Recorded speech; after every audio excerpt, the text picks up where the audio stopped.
Kemudian yang ketiga, kita akan masuk ke pembedahan ya, seksio, bagian seksio. Di sini kita akan mencoba untuk melihat topografi dan juga sistem organ dari ikan bandeng.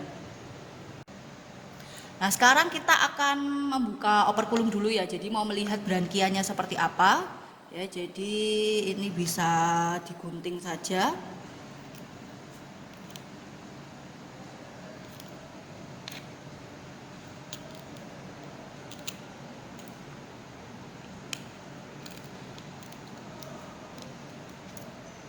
Untuk melihat isi dari operculum.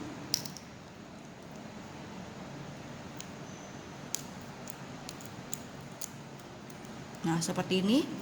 Jadi di dalam, kalau operculum sudah dibuka, maka akan terlihat lembaran-lembaran brankia ya. Jadi lembaran-lembaran insang. Nah, ini seperti ini. Jadi akan tampak lembaran insang. Nah, benar seperti ini. Jadi insang atau brankia pada ikan tidak hanya satu ya, tapi ada filamen-filamennya. Jadi ada lembaran-lembarannya. Kita akan coba ambil satu, kemudian diamati lebih jelas.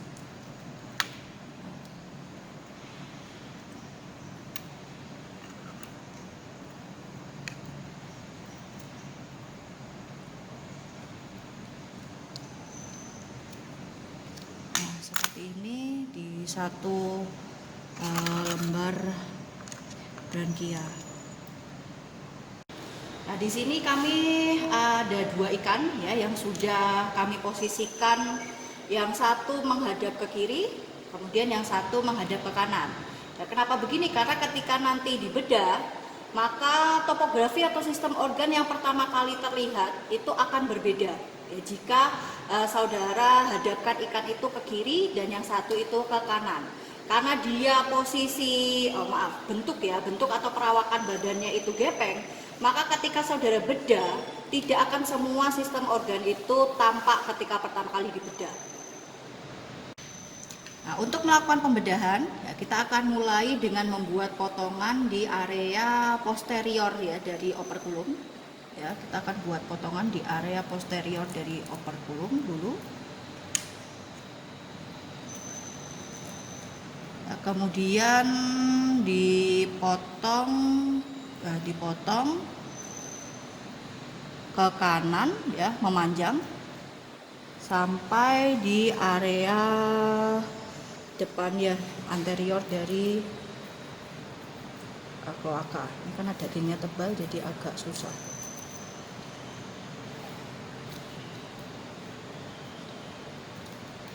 Nah, seperti itu.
Nah, setelah dibuka ya, saudara bisa melihat kantong transparan ini ya. Jadi memang harus hati-hati ketika membedah.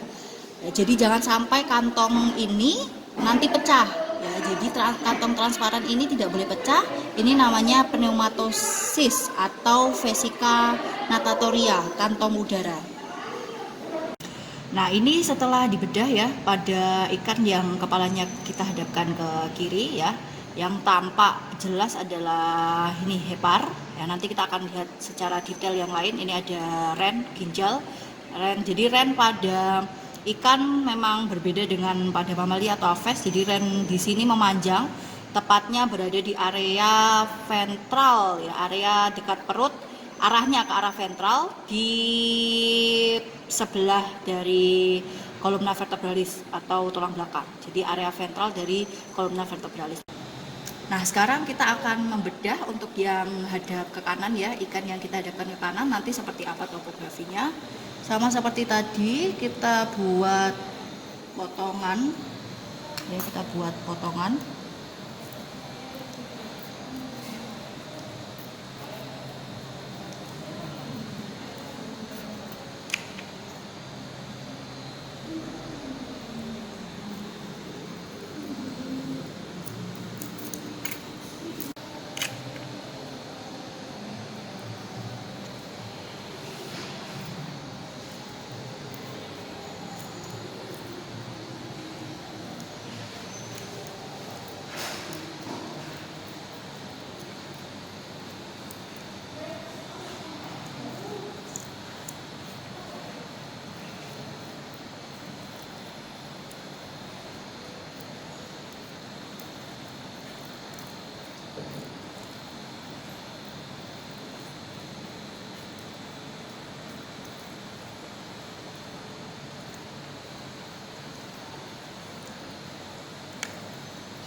Nah, ini kita sudah bedah dua-duanya ya.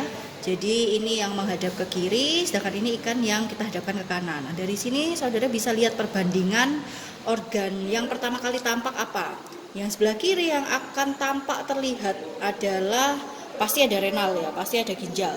Tadi ada pneumatosis, ada kantong udara tapi sudah pecah.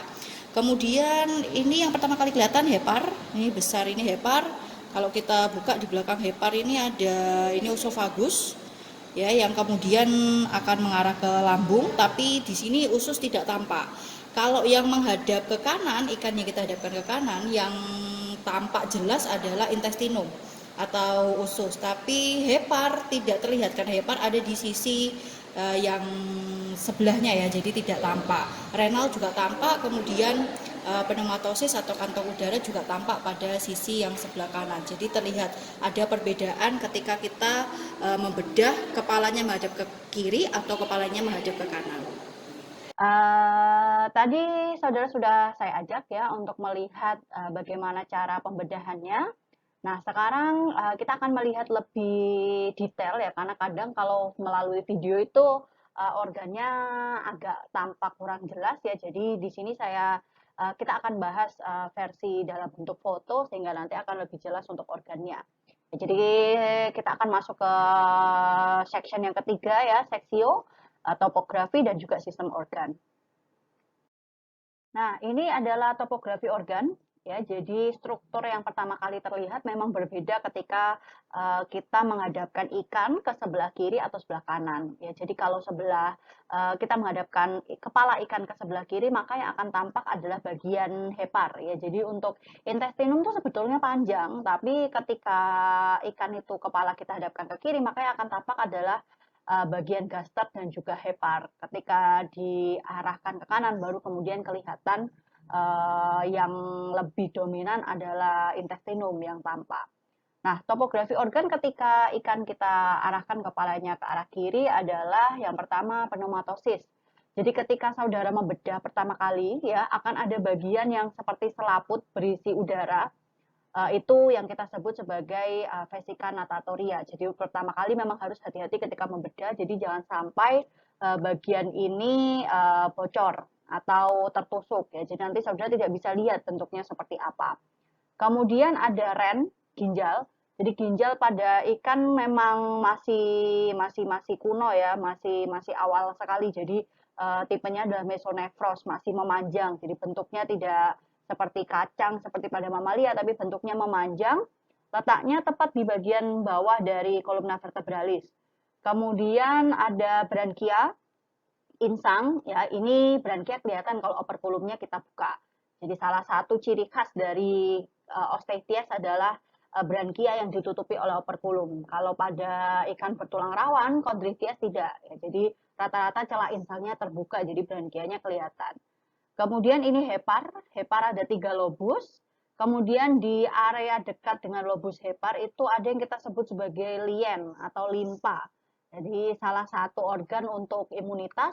Kemudian ventriculus ya, ventriculus dan juga ada intestinum. Meskipun intestinum di sini tidak begitu kelihatan. Kalau disibak gitu ya di sisi yang sebelahnya itu akan nampak kelihatan jelas nanti intestinumnya itu panjang. Seperti itu. Nah, ini adalah sistem respiratorius ya. Kita masuk ke sistem yang pertama, sistem pernafasan. Jadi tadi saya sudah bilang bahwa pada kelompok ini yang khas adalah memiliki operculum. Jadi kalau pada Osteichthyes, saudara sebetulnya tahu tulang sejati atau tulang rawan ya mungkin bisa ya salah satunya dilihat dari apa ada atau tidak operculum. Kalau dia memiliki operculum ikan ini, maka pasti masuk ke Osteichthyes. Karena rata-rata Chondrichthyes tidak memiliki operculum. Nah, jadi kita buka dulu operculumnya, digunting ya. Nanti akan tampak tampilan seperti ini ya. Jadi akan tampak lembaran-lembaran dari brankia ya. Jadi brankia itu tidak hanya satu lembar ya, tapi ada 5 lembar kalau pada ikan. Nah, ini jika kita ambil satu lembar ya, jika kita ambil satu lembar insang, maka bagian-bagiannya yang tampak adalah yang pertama ini. Ini adalah arcus branchialis, jadi lengkung insang. Jadi terbentuk dari tulang rawan ya, jadi warnanya putih, jadi mudah dibedakan dari dua struktur yang lain. Kemudian raker branchialis, jadi raker branchialis ini yang seperti filamen tapi dia pendek. Nah, kalau yang ini yang kita sebut sebagai filamen branchialis. Nah, nanti kalau kita misalkan ya mau melihat strukturnya lagi lebih jelas, maka ini diambil lagi ya, diambil lagi filamen branchialis itu kan terdiri dari filamen-filamen yang banyak jumlahnya. Nah, itu diambil satu saja dipotong, dilihat dengan menggunakan sebetulnya kelihatan kok, tapi lebih detail lagi bisa dilihat dengan menggunakan lup atau kaca pembesar. Jadi dilihat di satu filamen branchialis akan tampak seperti ini. Jadi ini kalau misalkan dipotong ya dipotong satu filamen saja nanti akan tampak seperti ini. Jadi karena sulit memfoto ya jadi diberikan gambar skematis. Jadi ini adalah raker branchialis ya. Jadi raker branchialis seperti yang ini berarti kan ini raker branchialis ya. Nah, ini sama, ini raker branchialis. Kemudian ada arcus branchialis ya. Arcus branchialis adalah kok di sini digambarkan seperti lubang. Karena memang kan bentuknya seperti tulang ya. Jadi tubuler, bentuknya seperti tulang. Kemudian nomor 3 ini ada arteri ya. Jadi arteri efferentia branchialis. Kemudian yang keempat ini adalah arteri afferentia branchialis. Kemudian ini yang memanjang ini ada bagian yang memanjang seperti filamen ini. Nah, ini kalau jumlahnya 2 maka disebut sebagai holobranchia. Kalau hanya satu saja maka disebut hemibranchia. Seperti itu. Kemudian sistem digestoria ya. Jadi kita akan lihat dulu sistem pencernaan. Jadi sistem pencernaan ini ada traktus digestivus atau saluran pencernaan dan ada juga organ ya atau kelenjar pencernaan. Nah, jadi yang pertama harus diamati adalah osofagus. Jadi osofagus itu adalah saluran pendek perpanjangan dari faring. Jadi letaknya itu ada di bagian belakang dari brankia. Dan kemudian nanti akan berlanjut ke gaster atau ventriculus ya. Jadi sebelum gaster atau ventriculus itu akan ada osofagus dulu. Nah, struktur osofagus itu khas ya, jadi sebetulnya bisa dibedakan jelas dengan gaster ya, karena bentuknya seperti terpilin. Jadi seperti terpilin ada garis-garisnya, jadi akan tampak dan mudah sebetulnya dibedakan dengan gaster. Nah, ini baru gaster. Nah, kemudian ada hepar ya, di sistem digestoria ada hepar. Organ hepar masuk ke dalam sistem digestoria karena fungsinya adalah salah satunya adalah menghasilkan empedu atau vesicavalia. Kemudian lien ini sebetulnya tidak masuk ke digestoria ya. Jadi harusnya masuk ke sistem imunitas. Kemudian ventriculus. Kemudian yang putih ini apa? Yang putih ini adalah corpus adiposum atau lemak. Ya, jadi semakin ikannya gendut, biasanya lemak yang dihasilkan juga semakin banyak. Nah, kemudian ini intestinum. Ini lien, ya, jadi kalau saudara menemukan organnya merah, agak panjang begitu, nah itu adalah lien atau limpa yang sebetulnya masuk ke sistem imunitas ya, namun kadang-kadang juga dimasukkan ke sistem digestoria. Kemudian ini adalah appendices pyloricae. Jadi appendices pyloricae itu adalah perpanjangan dari lambung atau gaster. Fungsinya adalah untuk memaksimalkan penyerapan zat-zat makanan. Kemudian ada vesicavalia ya. Jadi vesicavalia ini juga khas berbeda dari yang lain karena bentuknya bulat dan warnanya hitam ke hijau-hijauan. Jadi bukan berwarna merah tapi berwarna hitam ke hijau-hijauan. Jadi mudah juga untuk dibedakan dengan organ yang lain. Kemudian ini adalah intestinum. Jadi intestinum pada ikan sebetulnya sulit kalau dengan mata telanjang dibedakan antara mana usus besar, mana usus halus, mana usus 12 jari. Jadi biasanya disebutkan langsung intestinum saja. Sedangkan ini adalah sistem kardiovaskular. Jadi tempatnya di mana ya? Jantung atau core yang merupakan pusat dari sistem kardiovaskular, tempatnya ada di daerah ventrocaudal dari brankia. Jadi tempatnya ada di sini, ya, tempatnya ada di sini. Kalau dibuka ya, saudara akan bisa melihat. Nah, ini ya, ini belum dibersihkan. Nah, kalau sudah dibersihkan akan tampak. Nah, ini jantungnya seperti ini. Jadi ada dua ruang ya, ada atrium, ada ventricle. Jadi atrium ini yang warnanya lebih merah, sedangkan ventricle karena bilik ya, fungsinya untuk memompa, jadi warnanya lebih putih karena ototnya kan jauh lebih banyak. Karena fungsinya adalah untuk memompa ke seluruh tubuh. Kalau atrium warnanya lebih merah dan lebih tipis dindingnya karena fungsinya adalah untuk menerima darah yang kaya akan karbon dioksida dari seluruh tubuh ke jantung, kembali lagi ke jantung. Nah, ini kalau mau lebih jelas lagi ya, nampak jelas ini adalah core, ada ini ada atrium ya, yang ini adalah atrium, sedangkan yang ini adalah ventricle. Jadi yang kuning yang ini adalah atrium, ini adalah ventricle. Nah, ini adalah jalan ya, ini adalah sistem kardiovaskular, jadi bagaimana jalannya darah membawa oksigen atau membawa karbon dioksida melewati core, melewati brankia, dan melewati seluruh tubuh. Jadi skemanya seperti ini. Jadi ini saya ambilkan dari gambar skematik milik kakak tingkat saudara ya. Jadi sebetulnya yang pertama yang dilewati adalah bagian bulbus ya, bulbus arteriosus nomor 14. Jadi bulbus arteriosus dulu.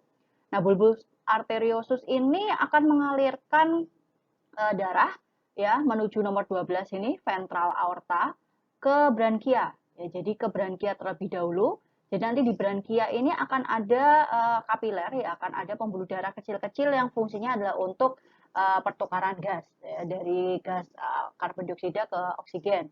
Kemudian setelah itu dialirkan ke seluruh tubuh ya, dialirkan ke seluruh tubuh melalui dorsal aorta ya. Jadi aorta yang ada di bagian punggung ini kita sebut sebagai dorsal aorta. Kemudian ada dorsal aorta yang masuk ke arteri hepatika. Artinya dia membawa darah menuju ke area hepat. Kemudian ke vena porta hepatika itu yang ke arah seperti intestinum ya, ke saluran pencernaan. Itu ada juga yang langsung ke saluran pencernaan juga, arteria mesenteria. Kemudian ada yang ke ginjal ya, arteria renalis, dan ada juga yang ke area kaudal. Itu arteria untuk kaudalis ya. Kemudian ada juga yang diarahkan ke bagian kepala. Ya, ada juga yang diarahkan ke bagian kepala. Nah, ketika oksigen sudah menyebar ya ke seluruh organ, maka oksigen itu akan dikembalikan lagi karena sudah ditukar ya, sudah ditukar oksigen itu dengan karbon dioksida, maka darah kemudian akan dialirkan kembali ke jantung ya melalui sinus venosus itu melalui pembuluh kardinal posterior maupun anterior ya. Jadi melalui ini posterior ya nomor 19 vena renalis ini dari vena, ada juga yang via nomor 18, mana nomor 18 ya. Ini jadi melalui vena kardinal posterior maupun melalui vena kardinal anterior. Ini jadi ada yang kalau bagian kaput, bagian kepala ya, vena yang digunakan adalah vena kardinal anterior, sedangkan yang dari bagian ekor adalah vena kardinal posterior. Nah, ini sistem otot ya, muskulatur. Jadi ketika saudara selesai membedah, itu bagian belakang ya, bagian belakang dari bagian posterior dari area kloaka itu porus itu digunting ya, dipotong. Nanti akan tampak seperti ini. Ya, jadi akan tampak nanti apalagi kalau saudara mengamati langsung maka akan terlihat jelas teksturnya. Jadi nanti saudara tahu miomernya itu bagaimana bentuknya. Ya, jadi yang terpotong sudah pasti sentrum vertebralisnya terpotong ya. Jadi pusat dari tulang belakang itu akan terpotong. Kemudian akan ada bagian yang apa ya ini ya, kosong gitu ya. Nah, ini sebetulnya kan selom atau rongga perut ya. Jadi isinya kalau dia masih dalam keadaan tidak terpotong ya ini isinya adalah organ ya. Tapi kan ini terpotong jadi selom itu kosong. Kemudian ada septum horizontale. Jadi ini sekat yang membatasi antara bagian atas epoksial dengan bagian bawah. Nah, kemudian ada miomer ya. Miomer ini sekat-sekat segmen-segmen otot gitu. Ya, bentuknya ada yang bulat-bulat, ada yang garis gitu. Kemudian yang membedakan antara miomer satu dan miomer yang lain adalah miokoma. Nanti kalau saudara mengamati secara langsung akan lebih jelas. Ini sistem urogenital, ya sistem urogenital yang pasti harus saudara amati adalah saudara harus tahu mana ginjal. Jadi saya tekankan lagi ginjal pada ikan berbeda dari mamalia atau kata atau pada aves gitu ya. Jadi ginjalnya mesonefros tipenya masih sangat awal sekali, jadi memanjang tepat berada di bagian bawah dari ini kolumna vertebralis. Jadi ginjalnya warnanya merah, memanjang kalau pada ikan. Nah, ini adalah sistem urogenital. Jadi sistem urogenital kalau pada ikan memang agak susah untuk dilihat. Ya, jadi kadang pula tidak terlihat kalau pada bandeng. Jadi di sini saya gambarkan skematis.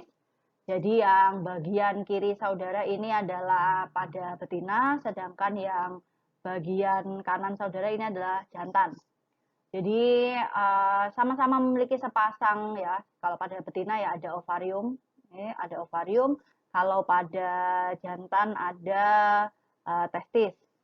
Kemudian ginjal. Jadi ginjal itu kan nanti muaranya sama ya, karena muaranya sama di porus urogenitalis. Jadi tidak dibedakan lubangnya. Kalau pada mamalia atau aves kan ada lubang sendiri untuk sistem, pada mamalia ya ada sistem ada sisa pencernaan ada sendiri, kemudian lubang untuk reproduksi mengeluarkan cairan reproduksi juga berbeda.